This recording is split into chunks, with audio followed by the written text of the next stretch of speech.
चलो अगला संयोजन देखो, दूसरा वाला।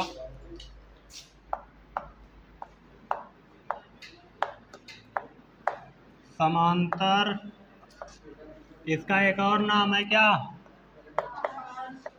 पार्श्व क्रम संयोजन। समांतर या पार्श्व क्रम संयोजन। सेम वही काम करना है इसमें भी। पहले क्या किए थे, चित्र बनाए थे, चित्र में 3 टे प्रतिरोध जोड़े थे, 1 टे वोल्टेज लगाए थे बैटरी लगा के, और धारा बहा आ रहे थे, और एक लिख दिए थे।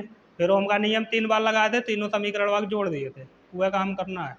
फिर चित्रानुसार वह जो उसमें हुआ था इसमें भी होगा, बस वोल्टेज नहीं रहेगा, उसके जगह धारा आ जाएगी। तो टोटल वही रहेगा सब कुछ। देखो ध्यान से, इस बार समांतर क्रम संयोजन पढ़ना है। तो समांतर क्रम संयोजन में प्रतिरोध कैसे जुड़े रहते हैं देखो। एक प्रतिरोध ये हो गया, ठीक है, एक प्रतिरोध ये हो गया, और एक प्रतिरोध ये हो गया। 3 टे जोड़ रहा हूं, ठीक है ना। ये 3 प्रतिरोध हैं। एक का मान कितना है, R1, दूसरे का R2, और तीसरे का R3 है, ठीक है ना। तीनों का प्रारंभिक बिंदु और अंतिम बिंदु एक ही है। तीनों प्रतिरोध का देखो, प्रारंभिक बिंदु और अंतिम बिंदु क्या है। इस वाले का प्रारंभिक बिंदु भी यही है, यहीं से शुरू हुआ है। इस वाले का भी यही है, और इसका भी यही है। और तीनों का अंतिम बिंदु भी एक ही जगह जाके मिल रहा है कि नहीं। तो जब इस प्रकार का संयोजन दिखता है तो हम उसको कौन सा संयोजन कहते हैं, पार्श्व क्रम संयोजन या समांतर। अब जरूरी नहीं है कि हरदम ऐसा दिखेगा, ऐसे तिरछे भी दिखेगा, ऐसे सीधे भी जोड़ सकता था, ठीक है ना। तो वो कैसे भी जोड़ सकता है, बस दिमाग में बैठा लो कि जब 2 या 2 से अधिक प्रतिरोधों का प्रारंभिक बिंदु और अंतिम बिंदु एक ही होगा तो उस प्रकार के संयोजन को हम क्या कहेंगे, समांतर क्रम संयोजन। अब ये ए है बिंदु और ये बी है, तीनों प्रतिरोध ए से प्रारंभ हो रहे हैं और बी पे क्या हो जा रहे हैं, खत्म। अब इन दोनों बिंदुओं को ले जाके किसी बैटरी से क्या करेंगे, जोड़ देंगे, और उस बैटरी का विभवांतर कितना होगा, ये बैटरी का प्लस टर्मिनल और ये माइनस, ला के बी को जोड़ दो,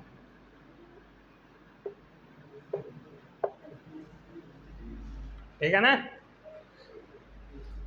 अगर यहाँ V है तो बताओ इन तीनों पे कितना होगा। मैं बोला था, अभी लिखा था नोट 2 थे ना, 2 पॉइंट लिखा था कि नहीं, यहीं ऊपर कौन लिखा था, उसमें बताया था कि जब बिंदु बदलते हैं तब विभवांतर बदलता है। यहाँ तीनों का बिंदु एक ही है, एक ही बिंदुओं, 2 बिंदुओं के बीच तीनों जुड़े हुए हैं, जुड़े हुए हैं कि नहीं। जिन 2 बिंदुओं के बीच R1 जुड़ा हुआ है उसी के बीच R2 भी है और उसी के बीच R3 भी। तो क्या ये तीनों प्रतिरोध अलग अलग बिंदुओं के बीच में है, नहीं, एक ही बिंदुओं के बीच में है ना। तो इस प्रकार विभवांतर नहीं बदलेगा। तो अगर यहाँ पे V है तो इन तीनों के सिरों के मध्य भी कितना होगा, इस पे भी V है, इस पे भी है और इस पे भी, तीनों का मैं यहीं पे दिखा दिया हूँ, ठीक है ना।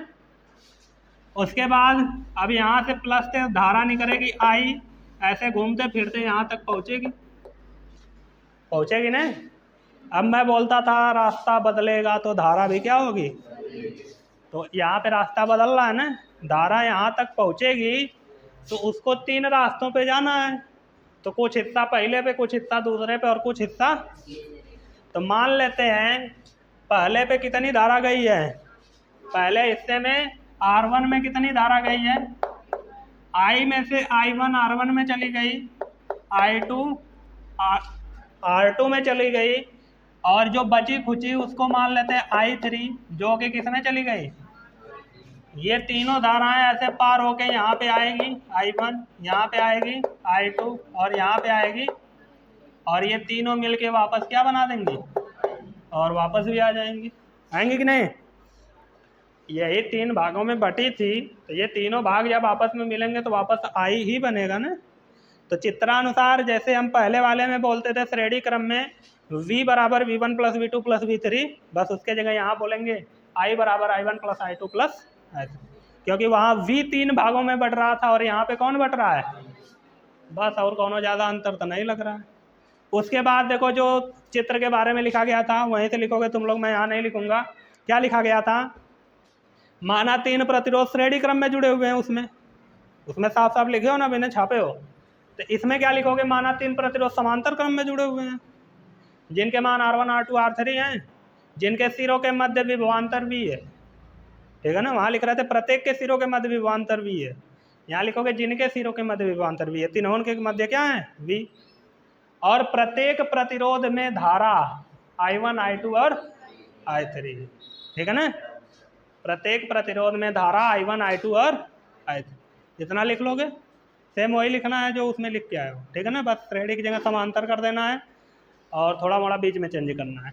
उसके बाद हम लोगों ने ओम का नियम लगाया था, तो यहाँ से देखते हैं ओम के नियमानुसार। किसके नियमानुसार, ओम के नियमानुसार, ओम के नियमानुसार पहले प्रतिरोध के लिए, कौन से के लिए, पहले प्रतिरोध के लिए, ज्यादा उड़ा के लिख रहा हूं, दवा कंट्रोल करना पड़ेगा। पहले प्रतिरोध के लिए ओम का नियम क्या कहता है, V बराबर I, तो I बराबर V बटे, क्योंकि उसमें V बटा था 3 भागों में, तो हमने V1 V2 V3 बराबर तीनों समीकरण बनाया था। इस बार I बटा I1 I2 I3 में तो हम लोग I1 बराबर I2 बराबर और I3 बराबर 3 समीकरण बनाएंगे। तो I बराबर होता है V बटे, तो I1 बराबर हो जाएगा V बटे, क्योंकि V तो सब पे सेम है तो V तो V ही रहेगा। समीकरण नंबर दूसरे प्रतिरोध के लिए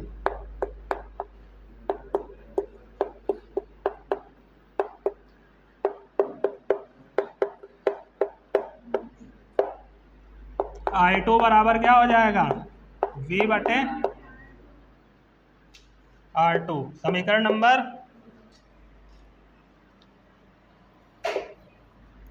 और तीसरे प्रतिरोध के लिए, तीसरे प्रतिरोध के लिए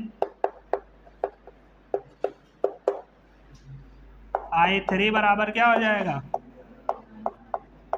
समीकरण नंबर, इसके बाद क्या किया गया था, श्रेणी क्रम में जैसे तीनों समीकरण को जोड़ दिए थे उसी तरह इसमें भी क्या करोगे, जोड़ेंगे। समीकरण 1 प्लस समीकरण 2 प्लस समीकरण 3। समीकरण 1 है I1 प्लस 2 में है I2 प्लस 3 में है बराबर V बटे R1 V बटे R2 V बटे R3। V कॉमन मिल रहा है तो क्या बचेगा, 1 बटे R1 प्लस 1 बटे R2 प्लस 1 बटे, यही ना आएगा, ठीक है ना। अब चूंकि चित्रानुसार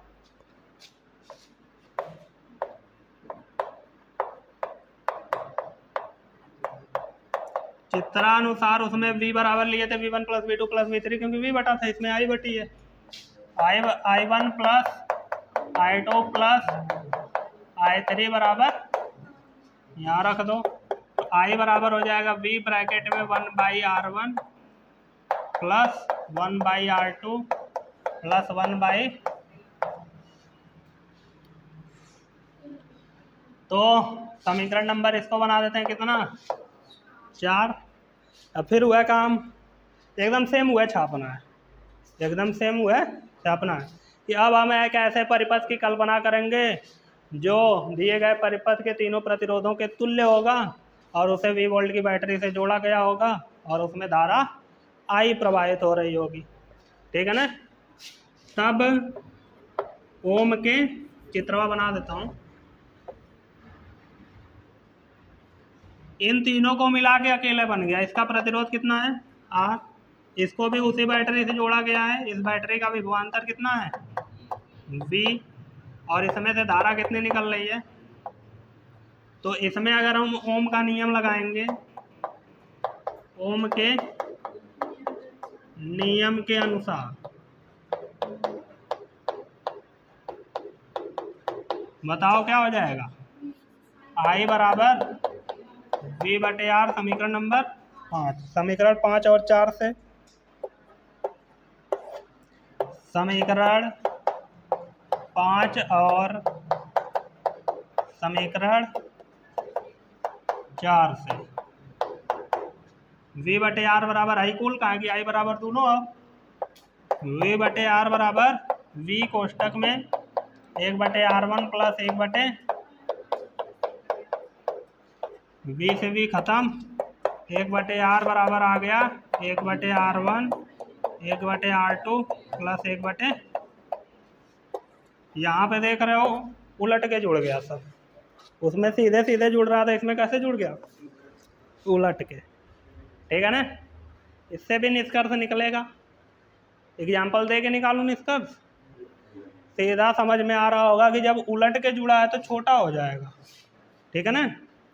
जैसे 3 प्रतिरोध इसी तरह समांतर क्रम में जोड़ दिया जाए। मान लो इसका मान कितना उसमें लिया था, 2 ओम लिया था ना। इसका मान 5 नहीं 6 इस बार ले लेते हैं, और इसका मान 4 ओम ले। ठीक है ना। R1 R2 R3 का मान ऐसे जब दिया रहेगा और इसमें रखोगे तो क्या आएगा, रख के देखो। 1/R बराबर 1/2 धन 1/6 धन 1/4। इसको जोड़ो तो कितना आ जाएगा, इसको जोड़ेंगे तो 1/R बराबर LCM कितना आएगा 12, 2 छक्का 12, 6, 6 दूनी 12 2, 4 3 का 12 3। तो 1/R बराबर आ जाएगा 6 2 8 3। इसको उलट दो तो R बराबर कितना आ गया, इसको काटोगे तो 1.01199 इतना ओम आया कि नहीं। इसका मान देखो, तीनों के मानों से जो सबसे कम मान वाला प्रतिरोध है उससे भी कम आया है कि नहीं। तो निष्कर्ष में लिख लेना जैसे उसमें लिखे हो। तो अधिक होता है जहाँ लिखे हो वहाँ क्या लिखोगे, कम होता है। ठीक है ना। तो समझ में आ गया संयोजन, कोई दिक्कत नहीं ना है। तीनों पे डायरेक्ट श्रेणी क्रम समांतर क्रम संयोजन दे के फार्मूला लगाने के लिए बोलेगा तो सभी लोग लगा लोगे, केवल रखना रहेगा फार्मूले पे। लेकिन जब दोनों मिक्स करके देगा तब कैसे लगाओगे एक बार देख लो। ठीक है ना। कुछ एग्जाम्पल ले लेता हूँ। जैसे पहला एग्जाम्पल है, एक ऐसे पॉइंट ए से शुरू हुआ है, एक प्रतिरोध यहाँ पे है। ठीक है। फिर यहाँ से ऐसे जाएंगे, एक प्रतिरोध यहाँ पे है, फिर एक यहाँ पे है, फिर एक यहाँ पे है, और यहाँ पे पॉइंट बी है। इसका मान है 3 ओम और इसका मान है 6 ओम, और इसका भी मान है 6 ओम, इसका मान है 3। ठीक है ना। ऐसे 4 प्रतिरोध हैं। अब इसमें देखोगे तो न कुल समांतर क्रम में है और न कुल श्रेणी क्रम में है। ठीक है ना। कोई एक फिक्स क्रम दिख रहा है तुमको, या तो श्रेणी क्रम में ही सब हो या तो समांतर में, ऐसा कुछ नहीं दिख रहा है। तो इसमें किस प्रकार का क्रम है, दोनों है, दोनों मिक्स है। तो इसमें हमसे क्या बोलेगा, तुल्य प्रतिरोध ज्ञात करो। ठीक है ना। क्या ज्ञात करो, AB के मध्य तुल्य प्रतिरोध ज्ञात करो। AB के मध्य क्या ज्ञात करो, कैसे क्या बनता है जी, भूल गया का। AB के मध्य क्या ज्ञात करो, तुल्य प्रतिरोध। तो ज्ञात करते हैं। जब ऐसा क्वेश्चन पूछता है तो जो लोग संधारित्र पढ़े हैं उनके लिए तो एकदम आसान है, मन में क्वेश्चन का आंसरवा निकाल देंगे। ठीक है ना। लेकिन जो लोग नहीं पढ़े ध्यान से देखो, AB के मध्य पूछा है ना, तो या तो A से चलो या तो किसी एक से चलो। अगर A से चलोगे तो B तक जाना, B से चलोगे तो A तक जाना। तो ज़्यादातर शुरुआत पहले वाले से की जाती है। पहले कौन है, A से चलना शुरू करो जहाँ रास्ता जहाँ जहाँ बटा है पहले उसको खोजो। ये बहुत छोटा सवाल है, एक का जगह बटा है, ए से चलोगे ऐसे इसको पार करोगे तबले बट गया, बट गया कि नहीं। तो जहाँ रास्ता बटा है पहले उसी को हल करो, ठीक है ना। और हल करते करते ऐसा बना दो कि सब एक रास्ते में ही हो जाए। और जैसे ही एक रास्ते में होंगे तो कौन सा क्रम हो जाता है? श्रेणी क्रम। तो जैसे ही यहाँ जाओगे ये दोनों अलग अलग रास्ते में हैं, पहचानने का तरीका कहा है श्रेणी क्रम समांतर क्रम। समांतर क्रम संयोजन में जो प्रतिरोध होंगे उनका प्रारंभिक बिंदु और अंतिम बिंदु एक ही होगा, अभी बताया। इन दोनों का प्रारंभिक बिंदु ये, अंतिम बिंदु ये है, दोनों एक का जगह शुरू हुए एक का जगह खत्म हुए हैं कि नहीं। तो ये 6 ओम और ये 6 ओम किस क्रम में है? तो पहले इन्हीं को हल करेंगे। अगर मान लो इनको हल करते अगमा जाते कहीं और रास्ता बटा होता तो उनको भी हल करते, लेकिन अभी यहाँ क्या जगह बटा है? एक का जगह ना। और हमको पता है ये दोनों किस क्रम में है? समांतर क्रम में। किस क्रम में है? हम कहेंगे 6 ओम और लिखना पड़ेगा बार बार, 6 ओम और ये 6 ओम किस क्रम में है? समांतर। समांतर सही है ना, समांतर क्रम में है। तो समांतर क्रम में गरम गरम फार्मूला भी निकल के आया है, 1/r बराबर 1/r1 प्लस 1/r2 प्लस 1/, वहाँ r1 r2 r3 था, यहाँ 6 है, 1/6 प्लस 1/2 है ना, तीसरा रहता तब ना प्लस करता, 1 थे 2 थे 2/6 2/6 1/3। मतलब यहाँ से उल्टा करोगे तो r बराबर 3 ओम। r बराबर क्या आ गया? आई दोनों मिला के कितना हो गया? मतलब अब ये परिपथ कुछ इस टाइप का हो जाएगा, जैसे संधारित्र था सेम वैसे। यहाँ पे 3 ओम का लगा हुआ है, उसके बाद आई 6 ओम 6 ओम मिला दिए, कितना आ गया? 3 ओम। दोनों मिलके कितना हो गए? फिर इसके बाद भी कितने ओम के हैं? अब कौन सा क्रम दिख रहा है? रास्ता नहीं बटा है, श्रेणी क्रम। तो 3 ओम 3 ओम और